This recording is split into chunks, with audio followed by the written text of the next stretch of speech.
Governments have requested a meeting with the United States Secretary of State Marco Rubio. Greenland's leadership is tense following the attack on Venezuela and comments by President Trump that they need Greenland for national security.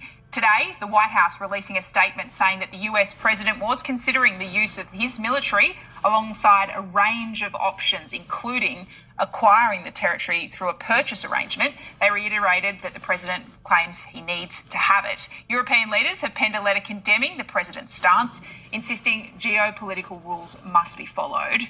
Dominic Waghorn is on the ground in Greenland and has more on how global leaders are reacting. They think they've seen this before, but I think there is a greater sense of unease and fear. Their politicians, both here but also in Copenhagen, are openly really worried about this and condemning Donald Trump. The Prime Minister here said enough is enough, stop your fantasies of annexation. And Mette Frederiksen, the Danish Prime Minister, said that she is taking Donald Trump seriously, taking him at his word, and warning that if he does try and take Greenland, it will be the end of the NATO alliance. And she was backed up today by any number of European leaders signing up to this joint statement.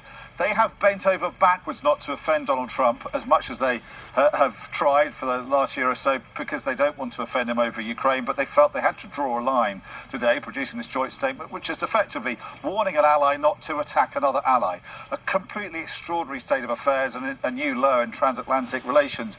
None of that has deterred Donald Trump, who has carried on regardless. He's met with officials today and is pressing on with plans to try and take over Greenland and not ruling out military action. So we're in uncharted territory, and I think the big fear for Greenlanders is that they know that he knows he doesn't need to take Greenland for national security reasons. He's got a base here, and under a treaty in the 50s, he can build as many bases as he wants. He doesn't need to take it over to take minerals from here. He can send in companies to extract minerals as much as he wants as well. Their fear is that he's doing this purely for sort of imperialist reasons. He wants to be the first president for decades to expand the borders of America, and I think they fear that he feels emboldened.